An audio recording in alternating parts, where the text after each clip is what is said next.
Welcome to Let's Talk Learning Disabilities with Laurie Peterson and Abby Weinstein. Laurie and Abby spend their days talking about dyslexia, dysgraphia, dyscalculia, and ADHD. They talk to parents of struggling students and adults who have had a lifetime of academic challenges. They want to share those stories along with their own insights with you. So, let's talk learning disabilities.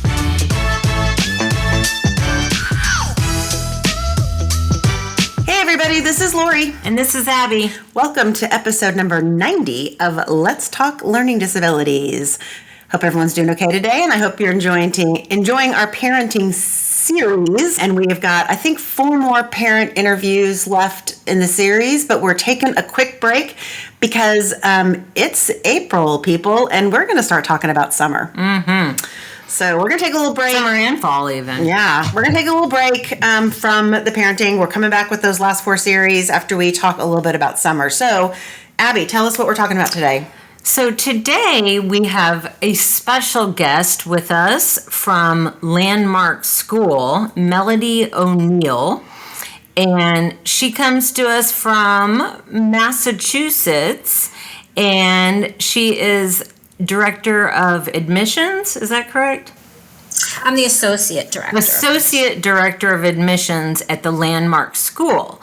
So we brought her here to talk a little bit more about Landmark School and then Landmark School summer programs. So welcome, Melody. Thank you for being here. Thank you for having me. I'm happy to be here. Well, tell us a little bit about you and how you became involved with Landmark. Yeah. So I'm actually finishing up my 28th year here at Landmark. Wow. I've been here a long time. I started right out of college back in 95. I happened to, kind of a long story, but I was in the right place at the right time, and my undergraduate background is in speech and language disorders. And at the time, Landmark was looking for someone who had that schooling background to specifically work with kids who had expressive language weaknesses, to teach oral expression classes, which is kind of like group language therapy. So anyway, that whole process worked out, and I started teaching here. Little did I realize all these years later that I would end up having 2 kids who both have some learning disabilities and ADHD. And my son is a current student here at Landmark in the 10th grade. He started in middle school, 6th grade. And my daughter, who just started college as a freshman, did 4 summer programs here. Oh, wow. So I didn't obviously realize when I started working here that I would be in need of the school for personal reasons for my kids, but I've worn a number of different hats during my time here. I ended up, besides teaching in the expressive language program, doing all the literacy training to work with kids who needed early literacy tutorials, utilizing Linda Moon-Bell Lips program. And then I became an academic advisor for a number of years, supervising a caseload of students. And then I believe it was 2007 that I came down to the admission office. So I love the assessment and the neuropsych piece, and I pretty much handle enrollment at our high school. So That's awesome. So you have a high school. I know you have a college because But they're not related. They're not related. No. They're not. We are not related. No, I believe when Landmark College started, I think they're in Putney, Vermont, we collaborated and helped to get that program going, but we are not affiliated with Landmark College. Okay, Their good to know. profile and who they support is a little bit different than our profile here, wider range.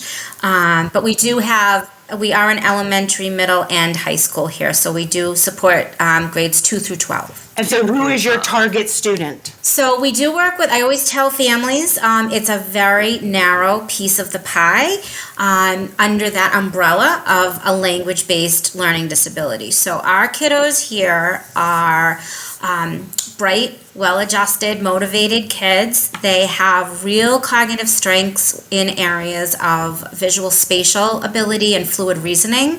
Our kids are the big picture thinkers and the meaning makers. They do really well with hands-on. If you think about those kids who just love putting together those Lego sets and stuff. And they have to have good receptive language, that comprehension of language coming in.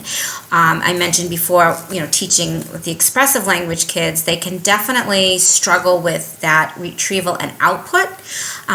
Expressively, we do a good job supporting that, but receptively, they really that piece needs to be intact. From a cognitive standpoint, it's the comprehension, the reasoning, the visual spatial that they're really strong with. Where we typically see the discrepancy is with that working memory and or processing speed being more of a difficulty. About 70% of the students are pretty classically dyslexic in terms of having that phonologically based reading disability. But sometimes we'll have students coming in that may be okay with their literacy but are struggling more with a disorder of written expression, the dysgraphia. They may have struggles with math as well, but typically for our kids, they're better with that problem solving of math and the big picture thinking, but it's more of like the calculations and the details and the word problems. Some of our kids, like I said, have the expressive issues. I'd say all of our students struggle with aspects of executive function, that organization and time management and task initiation. That's really it, though. Those are our kids. We're not a therapeutic program. We can't support kids who have a diagnosis on the spectrum because our teachers just aren't trained to support those students. We teach differently.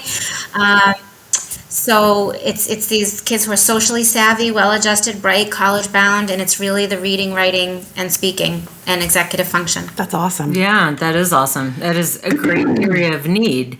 And your school Landmark School is located. Tell everyone where I think you have 2 locations, right? Or 2 campuses? We do. So we're just 30 minutes north of Boston on the North Shore of Massachusetts, right along the coast, right? Again, nice ocean views here on the high school campus. The elementary middle school is a few miles down the road, right when you cross out of Beverly, Mass. Into another town that's called Manchester by the Sea.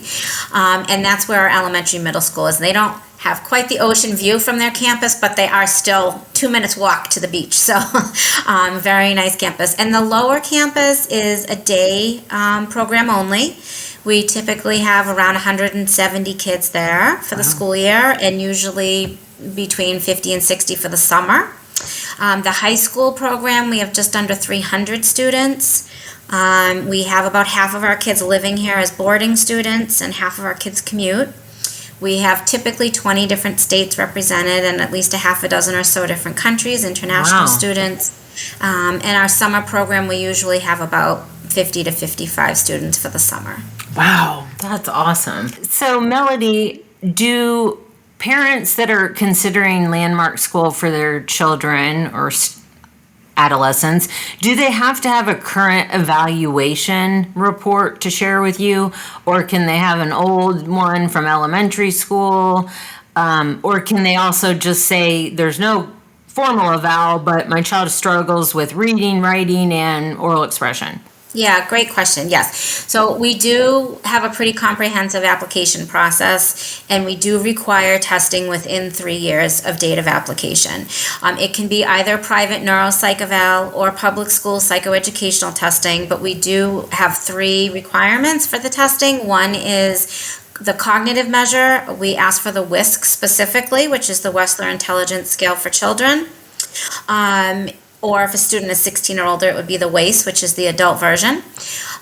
We ask for a measure of academic achievement testing. It doesn't matter what battery, the Woodcock-Johnson, the Wyatt, the Kaufman, but looking at measures of reading, writing, math. And then we do require what we call a measure of psychosocial adjustment. So those are typically the rating scales like the BASC, the Behavior Assessment Scale for Children, or the Child Behavior Checklist, which typically is completed by parent, teacher, and then a self-report by the student to give us more information about social skills and attention and executive function and all of that. So, and just emotional functioning.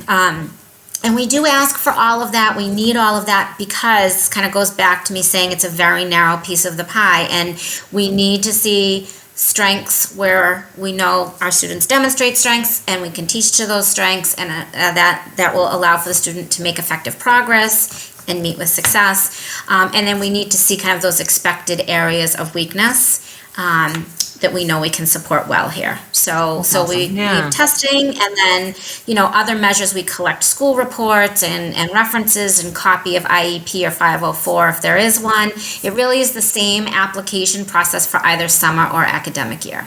Okay, that's good to know. So tell us about your summer program. What makes it a little bit different from the regular school year? And tell us a little bit about what kids can expect to have happen if they attend the summer program. Yeah, sure. So obviously with it being summer, it's a little bit more laid back than the academic year. There are less classes in the day. It's not a whole day of classes. And obviously the numbers that attend over the summer are smaller than, 50 for the summer versus like 300 for the school year at the high school. So I do want to just mention that our summer program at the high school campus, it's for students entering grades 8 through 12. So different from the school year where the high school campus is just grades 9 through 12 and 8th grade is typically during the school year at the middle school. And so summer at the lower campus is for students rising 2nd through 7th grade. Okay, so at the high school campus, the students for summer have 4 classes. They're 1 hour each. And one of the most important things, and then at the lower campus, I want to say they have 3 classes that are an hour each. At the lower campus, the little ones, it's just a half a day of classes. And that's it. It's just a half-day program there. We don't have like afternoon activities planned. For the high school, and especially because so many of the kids are boarding for the summer, we do have afternoon activities as a whole kind of camp-like feel once they are done with classes after lunchtime and after their study hall. They have activities, they have dinner, and then there are a ton of things going on in the evenings, again, because we're right near the beach. We do all kinds of stuff there or whatever it may be. And there's great weekend trips planned and all of that. But it's one of the things that's most important about Landmark for both summer program and school year.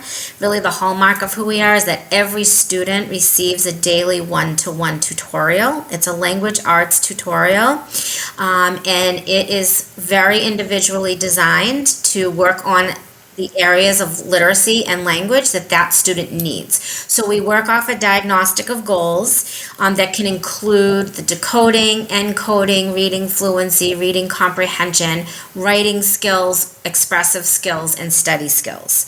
And again, it's not like if you would think about academic support in a public school where you're just getting like help with homework.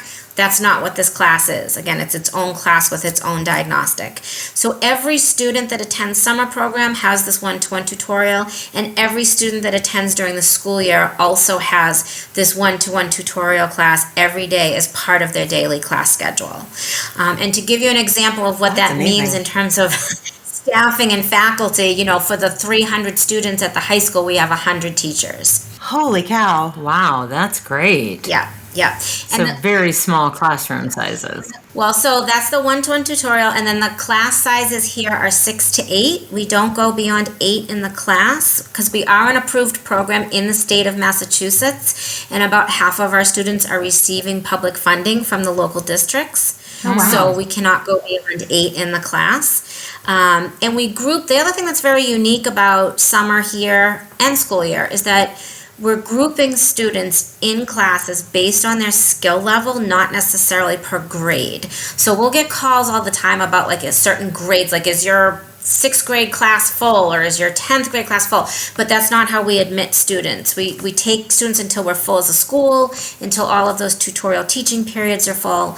And we're taking, not to say we're putting like 18-year-old seniors with 14-year-old freshmen, but grade up, grade down. We're really looking at that like working memory and processing and literacy skills when we do those groupings. So the kids can really feel like, whether it's math, whether it's science, history, LA, that they're with other students who really are at the same skill level as them, moving at the same pace, and that it's the right level of challenge for them. That's amazing. Yeah, that is. That really helps them feel successful and confident. They don't feel like they're, the worst one or the dumbest one. A mile behind the rest of their peers. Exactly. Plus, I always think that when students are surrounded by students that are experiencing similar struggles, I think it helps with their self-esteem and their confidence to realize that they're not the only ones struggling with those skills, that there are other kids around them that are struggling with the same types of things. Absolutely. That's what we hear over and over again from the kids, that they just feel like they're among their peers. The kid, like all these kids learn like I do. It really boosts their self-confidence, their self-esteem. They start to take more academic risks in the classroom. They know that it's okay if they read words wrong or can't spell, because none of the other kids can either, so that's okay, and the teachers understand how their great brains work. All the faculty here have master's degree in mild to moderate special education, so it really is consistent language-based approach towards teaching across curriculum in all subject areas. That's awesome. How long is the summer program? Great question. So at the elementary middle school, they have a 5-week summer program. And again, it's just those half days, morning until lunchtime. And they have 3 classes, the one-to-one tutorial, language arts for writing. And then they have a structure of language class, which is more like literature and study skills and that type of thing.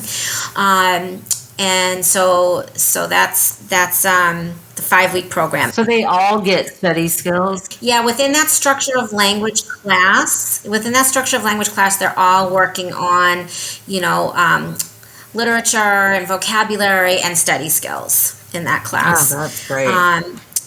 Everyone and then needs at the study skills. Oh, absolutely. And those are specific classes during the school year as well here. But for the students entering grades 8 through 12 who attend the high school summer program, it's 4 classes. It's the one-to-one tutorial, language arts, math, because there's no math with the little ones over the summer, but we do have math at the high school.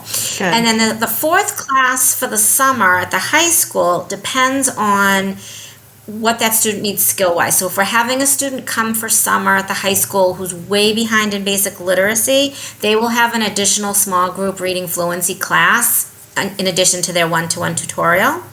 If it's a student coming to us who really doesn't need that extra reading class, then they will have a specific study skills class. But study skills is embedded in everything we do here across curriculum. And so how many weeks is the high school? 5 weeks too? Oh yeah, I'm sorry, I didn't answer that part of it. Yes, 4 weeks at the high school. So it's a week less. It's a 4-week program.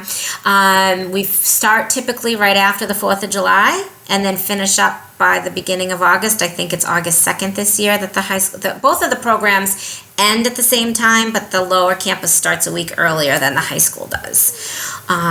That's not bad. And for the yeah, it's not bad because students will still have a nice break typically when their school year ends before they attend summer, and then they have usually another few weeks off at the end of summer before they head back to school again. So there's still some good vacation time in there.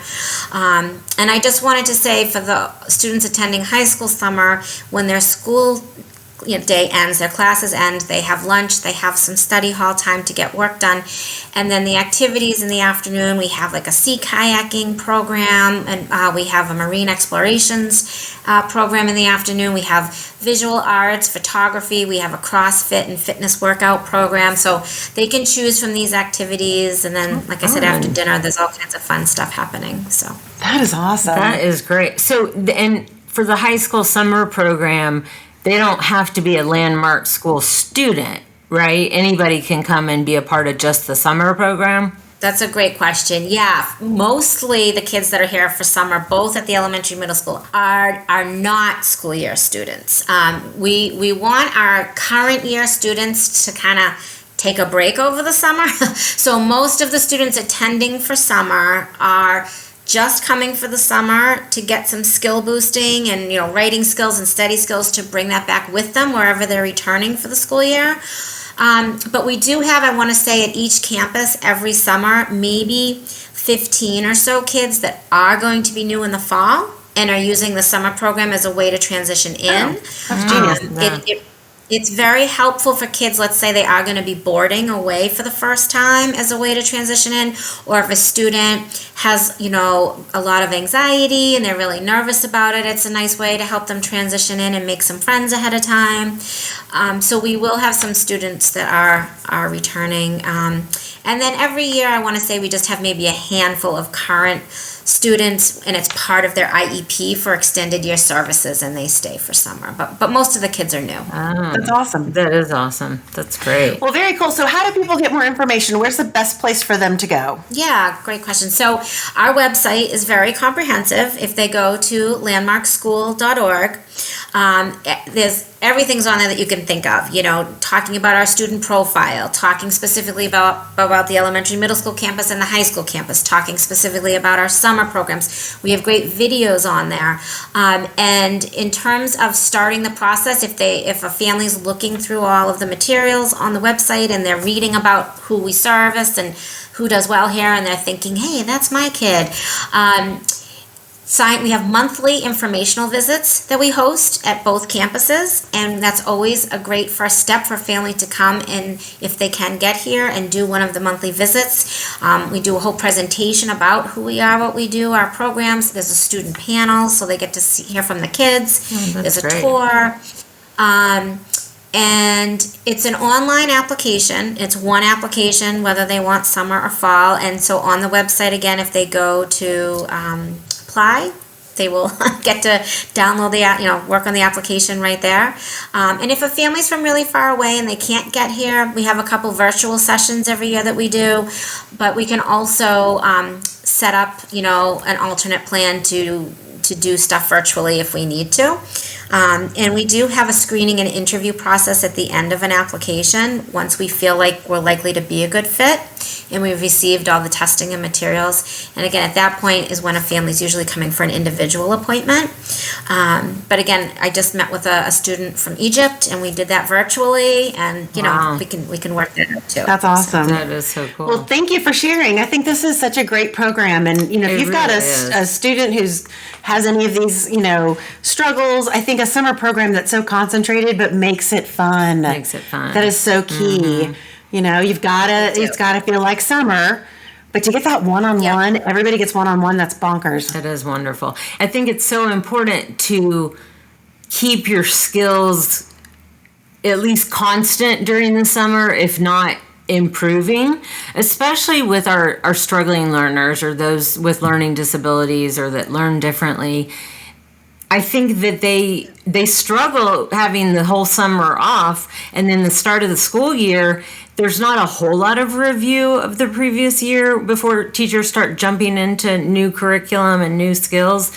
But, I think it's great to keep everything fresh on their mind, to fill some gaps, to teach some important skills, and especially build confidence, absolutely, build up those study skills and executive functioning skills, but also those a lot of students with dyslexia, if they're in public school or even private school, at the end of the school year, they're sent off for summer and they don't get any of their literacy skills or that multi-sensory structured learning.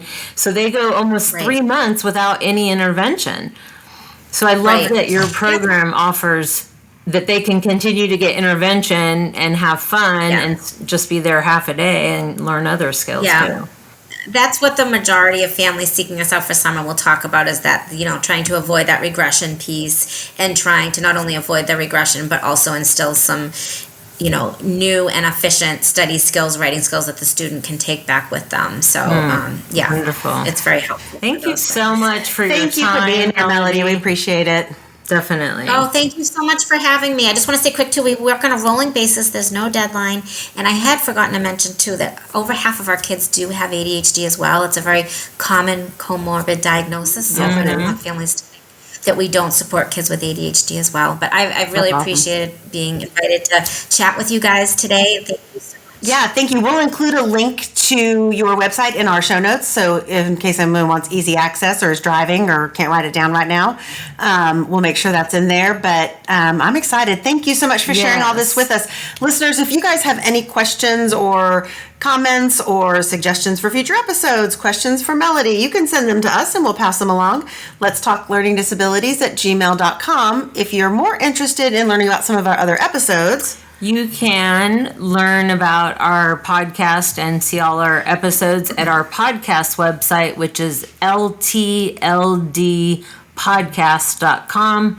You can see every episode we've recorded in chronological order, or you can even choose categories and listen to all episodes within that category. So thank you guys for being here. Thank you, Melody. And I hope everyone has a great rest of their day. Yes, take care. Thank you, everyone. Bye-bye.